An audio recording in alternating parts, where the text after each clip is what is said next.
Good evening, everybody. Welcome back to Starkey Farmstead. So my name is Samantha, and a lot of you have just started tuning into me, and some of you have been here for years. Guys, we need to talk. First off, look at this comment. Notice what she's saying.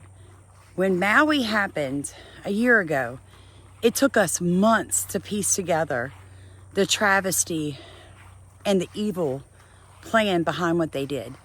But since then, since the truth came out on that hill, look how fast we were able to piece what is happening in places like North Carolina, South Carolina, Georgia, Tennessee. It's like God is just handing it to us. It was like we had to be faithful with the little before we could have the much. You know what I'm saying? And now the much is coming and he's giving it to us. But guys, it's speeding up. I don't care where you live. I don't care how old you are. I don't care about any of that. What I care about is that you survive what may be coming to your area. Folks, listen. You need to have supplies. Everybody knows what today is. It is October 1st, 2024. The longshoremen went on strike. Now, I'm going to tell you the truth. It's going to cause a supply and demand issue across the United States. And then when they finally go back to work, after the government or whoever caves to them, giving them a 70% raise. Are you kidding me? Look, I get it. Everybody wants a raise. Cost of living's through the roof. Inflation is horrific. But 70% of your income, you want that much? Now you're just being greedy, okay? Now you're just being greedy. And you're going to cause the rest of us to pay for your 70% increase, because that is going to get passed on to the purchaser. It always does.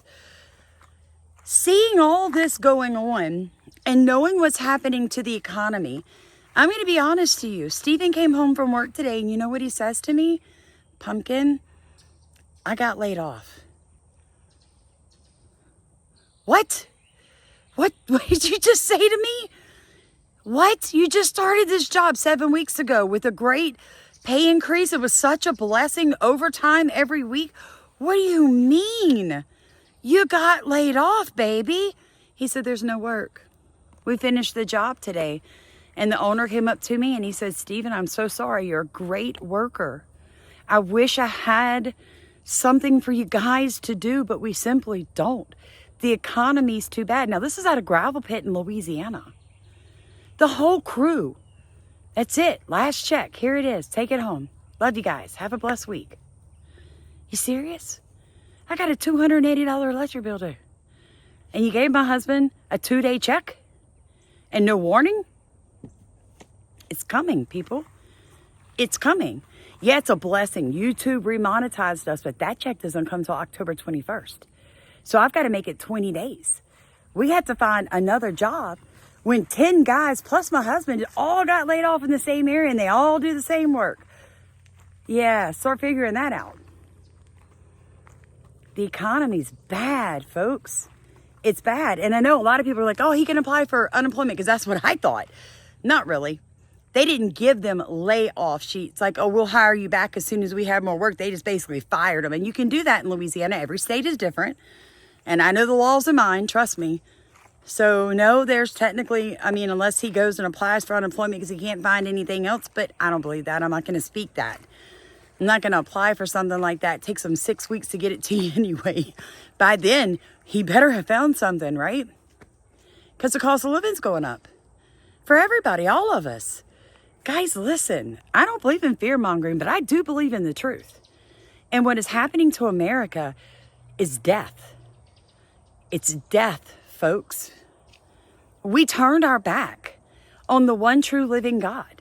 We allowed people to come into our schools and tell our kids that they could be anything they wanted to be. We told people it was okay. Go ahead and marry her. Leslie, go ahead and marry her. Go ahead and marry him, Jim. It's perfectly okay. Oh, don't worry about your 8 months pregnant. We can take care of that. You won't feel a thing. Are you kidding me? It's not a baby. We accepted all of this, sitting down quietly because we didn't want to hurt anybody's feelings. And now we have to occupy, folks, We're in the end times. And I'm not judging, because you know what I was doing 4 years ago? Drugs. I wasn't out there caring what was going on in the economy or in the school system or anything else. I was only caring about me. But thank God he's waking us up, right? So we can't look backwards and punish ourselves for what happened then. We have to look forward, okay? And we as a community, as a platform, we must move forward. But let me give a warning here. I'm seeing a lot of people say, we have to go to North Carolina and help. We all have to go. Everybody get in your cars and go. Do not do that. Don't do it. Are you trained in search and rescue? Are you in very good shape that you can hike a mountain that just had a mudslide and a flood go over it? Do you have the proper equipment? Are you aware that the majority of these mountain towns can only be reached by mule or helicopter? And do you have either of those? If you go thinking that you'll pass out supplies and money to people who need help, do you have a place to stay that is not in the available hotel rooms? Because as they rescue people from these mountains, they have to bring them down to the first town.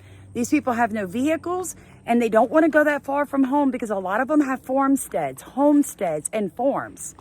So they have to be able to get back up to the animals that are stuck up there. So I'm not being cold-hearted. You guys don't think I don't want to go?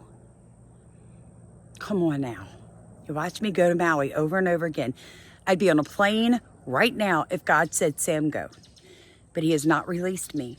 As bad as I want to, that's a feeling, okay? And we don't work in feelings here. We work in facts. I can't help people. I'm 50 years old. I can't hike those mountains. And if I did when I got there, I couldn't set your broken leg or move the tree off of you. I couldn't do it. I don't know. The best thing for you to do is hit your knees. Hit your knees and prepare you and your family. Okay? That's the number one. You pray and you prepare. And then if you get an opportunity to go and help with an organization like Cajun Navy or somebody like that, or you have a very unique skill set, like you can drive mules, like you know how to take pack mules up mountains, like you can do that. You have the mules. Then you ask God if you can go. If he says go, you go. But just to go because you feel an emotion, people, please don't do that. Please don't do that. It's too much, okay? There's not enough food to go around as it is, and you're going to pull from needed resources for the people there, okay? So I say that with so much love in my heart. But there's a proper time and a way to do things, guys. And chaos is not of God. God is a God of order. So if God tells you to go, he's going to order your steps, and it's going to be in orderly fashion, okay? Now, something else. We are all very angry because they are turning away help from people who could help them. And well, we should never forget. We should never forget this is happening to them, because if it can happen to them, it can happen to who? Us, right? So guys, I love you very much, but I need all of us to be outside of our feelings right now. We need to be walking in truth. We need to be walking in facts. We need to be occupying where we presently are and preparing where we are, because there's another storm out there. There's another storm out there. My husband just got laid off. The docks just got closed across the country. Look at this map. This is the entirety of the United States port systems, folks. How are goods going to get into the country if there's nobody to unload them off the ships? You're starting to see 65% of everything you eat and use comes in these ports, and they're closed. Welcome to Build Back Better, baby. This is it. Now is a time that we have to remember that my husband's boss was not his source, that his paycheck was not his source, that God is Stephen's source and Samantha's source and your source. Those people trapped on those mountains, lift them up. And by the way, please do not be those people that see somebody on Facebook or TikTok or Twitter saying, oh, look, we're back at the farm. Oh, the chickens made it. Look, the livestock guardian's here. Yay. Why didn't you take the animals with you? Are you serious? Let me tell you guys something, and I don't care who this upsets. I'm going to give you the truth because that's what I'm known for. I have 60-something rabbits, 30-something chickens, a born cat, 3 dogs. If I had to evacuate right now, I would release the rabbits. I would release the chickens. I would leave the 2 dogs trained to protect the property here, unless it was a fire. I'd leave the born cat here and I'd take the other dog with me. Why? Because they have a job. They're trained. One, because 95% of hotels and motels will not take animals. Okay? I want you to understand that. These people are evacuating farms and homesteads. They're not just like, they can't leave their animals unprotected. A livestock guardian stays with the flock. Hammer sleeps outside every single night to guard the chickens and the rabbits because it's his job, baby. Yeah, he's my dog. I love him. You guys know I love him. But he's got a job, a trained job. If I separated him from this property, he would have so much anxiety. There's no way I could put him in a hotel room. And you can't expect people who are taking you and your family in to take you, your family in, and all your pets. That's not okay. So no, you don't leave family pets behind. I get that. But when you're seeing people saying, wow, we came back, the cat's here, the ducks are here, the goats are here. Oh, I have seen this all day long. Why do you take the animals you should have evacuated? To where? Where would they have evacuated them? In the back of a trailer? Shoved in together? Where they could injure each other without enough water, ventilation, and food? Look at me sweating. It's hot in the South. What are they supposed to do with the animals? They secure them as best they can, folks. And they pray over them and they leave. Because human life has more value. Okay? Please don't be those people that you're judging. Because I'm going to tell you what's going to happen to you. God's going to make you walk through something like that and you're going to end up eating your words.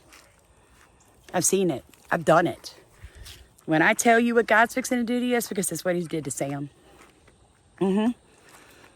Yeah. Please don't judge people like that. And some rescuers, when they pull up to get you, they will not take your animals with you. They may take your personal dog, your personal cat, but they're not fixing to let you load up 3 miniature goats, a potbelly pig, and 30 rabbits. Sorry.